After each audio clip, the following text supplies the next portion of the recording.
Donc, bonjour Cindy, merci de nous accueillir, de m'accueillir dans ton paradis vert, dans ta belle réserve naturelle, et surtout d'accepter que je t'interviewe. J'ai envie de t'interviewer aujourd'hui sur ton projet ici donc à Grand-Déneil, dans ce paradis vert. Et est-ce que tu pourrais premièrement nous parler un petit peu de quel est ton projet, quels sont tes objectifs dans ce projet, etc., etc. Donc il y avait plusieurs objectifs. On a, je dirais, un objectif qui est d'abord personnel, puisqu'on a commencé des potagers. Donc ça, c'est sur nos terrains. Et donc, c'est de faire du potager, je dirais, en permaculture. Mais voilà, je suis en train d'apprendre. Et aussi de protéger un bout de terrain, vraiment un bout de terre, et de protéger la biodiversité, autant ici dans la réserve que sur le terrain sur lequel on habite. Puisque déjà là, le but aussi, c'est de cultiver avec vraiment plein de sortes de plantes différentes, d'arbres différents, d'attirer le plus d'insectes possible, d'avoir des petites mares. Donc voilà, et puis on a déjà une très belle biodiversité qui est là, puisque les voisins qui sont les anciens propriétaires avaient déjà amené vraiment beaucoup de choses sur ce terrain. Donc ça, je dirais, c'est une partie peut-être un peu plus des objectifs un petit peu plus personnels. Puis quand on est venu visiter la maison et le terrain, on a vu cette réserve qui était derrière. Donc on est venu visiter la réserve qui fait plus ou moins 40 hectares, 40-50. Enfin, on me donne des infos différentes en fait. Oui, voilà. Et donc en voyant ça, je me suis dit, c'est magnifique. J'ai aussi envie de faire quelque chose ici. Puis c'est notre voisine qui est la coordinatrice qui s'en occupe, et donc elle m'avait dit je peux t'apprendre, je peux faire des tours avec toi. Puis c'était un petit peu dans le but de reprendre et justement de pouvoir protéger la réserve par la suite aussi. Donc là on a fait la formation guide nature pour apprendre plus à ce sujet-là. Et puis on a aussi l'envie de faire des petits ateliers sur le lieu, quoi. Oui, donc comme on en a déjà eu l'occasion d'en parler, je suis une amoureuse de la nature, et c'est aussi une chose que j'aimerais pouvoir réaliser, donc ouvrir les gens, essayer de sensibiliser les gens à la nature, aux bienfaits de la nature, à quel point ça peut nous calmer. Donc, comme on a dit lors du premier essai avec le Shirin Gyoku, yes. Et donc, je me demandais un petit peu, toi, il y a quelque chose vraiment qui m'interpelle, parce que pour moi, c'est tellement évident qu'on se sent bien dans la nature, que c'est apaisant. Tout ce que j'ai pu lire sur mes recherches justement là-dessus, ça allait de soi. Et il y a quelque chose qui m'interpelle, c'est comment ça se fait qu'il y a des gens qui disent, en tout cas, ne pas être touchés par la beauté ou le calme de la nature, et qui disent même qu'ils n'ont pas besoin.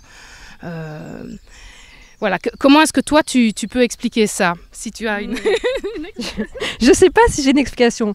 Je crois que tout humain en a besoin. Est-ce que tout humain s'en rend compte? Non, parce que tout humain est nature. On est toujours la nature, en fait, comme si elle était séparée de nous. Mais en fait, non, on est la nature, on est des animaux aussi, en fait. Mais seulement, je pense...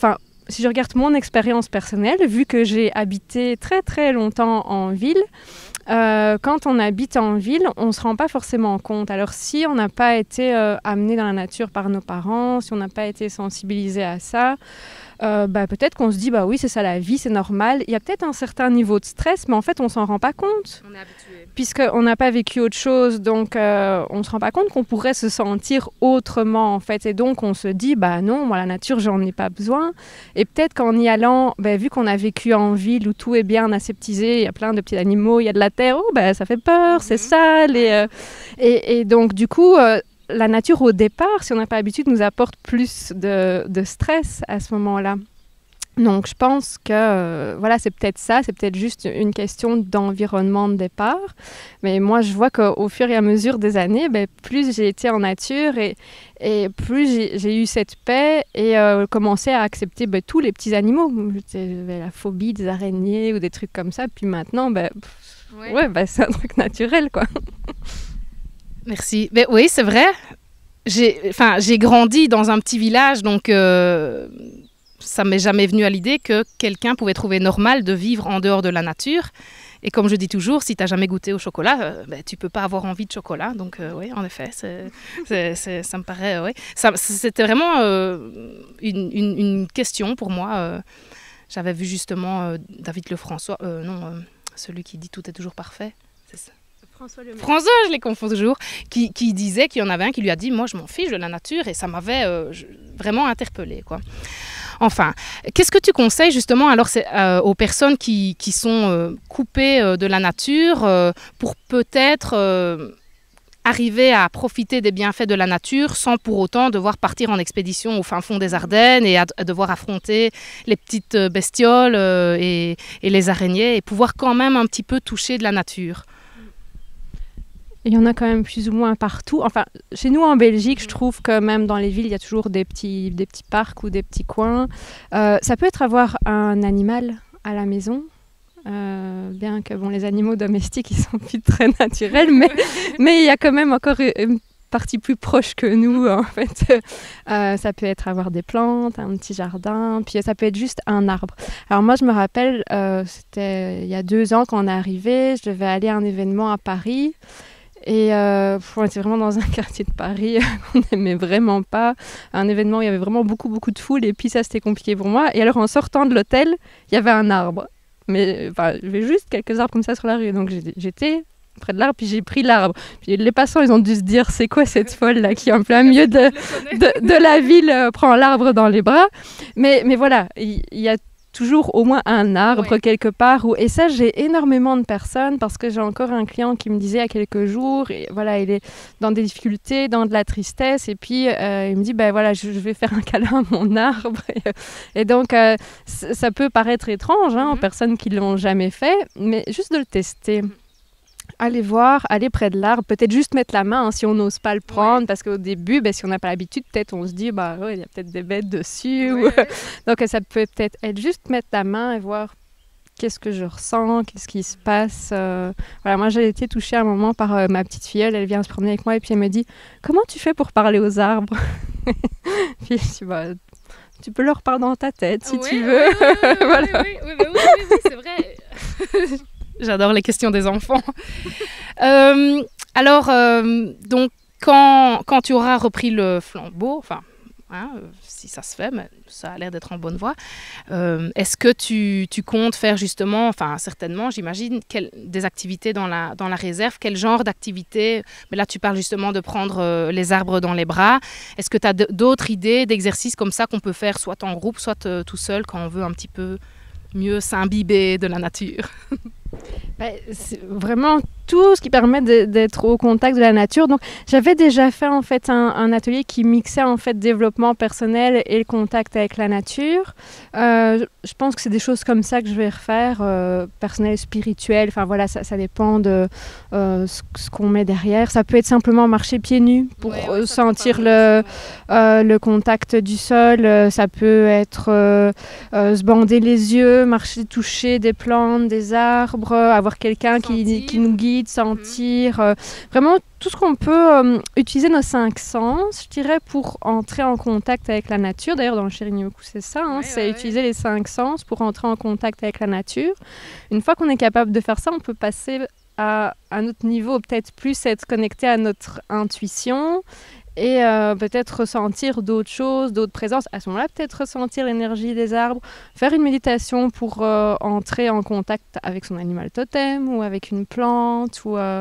Voilà, donc ça, c'est le genre de choses que j'aime bien faire, puis qui, je trouve, apporte vraiment beaucoup de calme, de sérénité et de joie. Merci. Toi, tu es tous les jours dans la nature, ça c'est sûr. Dans le Shirin-yoku, ce que j'avais lu, il disait un minimum de 20 minutes de promenade ou simplement s'asseoir dans un parc, comme tu disais. Même en ville, on a des arbres sur les trottoirs, mais on a aussi des parcs, etc. Qu'est-ce que je veux dire par là? Attends, je relis mes petits copillons. Oui, en fait, non, je l'ai déjà dit et je voulais te demander quelle était l'activité que tu préférais faire en nature, justement. probablement marcher. Je pense que c'est le plus simple. Marcher, j'aime bien faire des photos de la nature aussi. Puis expérimenter, rien faire.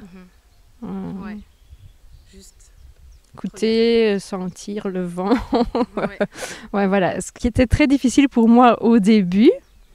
Et puis, au fur et à mesure, c'est quelque chose qui est devenu plus naturel, en fait. Ou quand j'ai l'occasion de le faire, là, je sens que c'est vraiment ça qui permet en même temps se recharger, de reprendre de l'énergie et en même temps d'évacuer le stress, en fait. Je me souviens que dans une de tes vidéos, tu avais justement dit que quand tu marchais seul, ça avait un effet évidemment totalement différent que quand tu marches accompagné. Parce que forcément, du coup, on est connecté à la personne avec qui on parle. Et moi aussi, je remarque bien que même si j'aime me balader avec des gens, quand je suis seule, je suis vraiment connectée à tout ce qui se passe autour de moi et c'est vrai que l'effet est beaucoup plus puissant. Bon, alors dernière petite question, la question bonus. Est-ce qu'il y a des paysages que tu préfères? Est-ce que tu es plutôt montagne ou plaine, lac, mer, forêt? Je suis très forêt. Et vraiment les paysages quand on était au Canada, donc la forêt avec le lac, ça c'est vraiment... je dirais que c'est ce qui m'attire le plus en premier. Après, tu as vu la vue qu'on a ici quand on est arrivé. Je trouvais ça magnifique, mais là, ce printemps, quand je voyais les arbres en fleurs, avec plein de petites fleurs de toutes les couleurs, je disais « Ah, c'est la plus belle vue, en fait, que j'ai jamais eue. » Mais c'est sûr que, voilà, moi, je suis plus à la base, c'est plus la forêt. J'aime toute la nature, mais la forêt me parle plus. Merci. Merci beaucoup pour tes réponses. Et voilà. Oui, c'est vrai. Est-ce que tu veux rajouter quelque chose? Non, je pense que c'était complet. Ok, super. Merci beaucoup alors.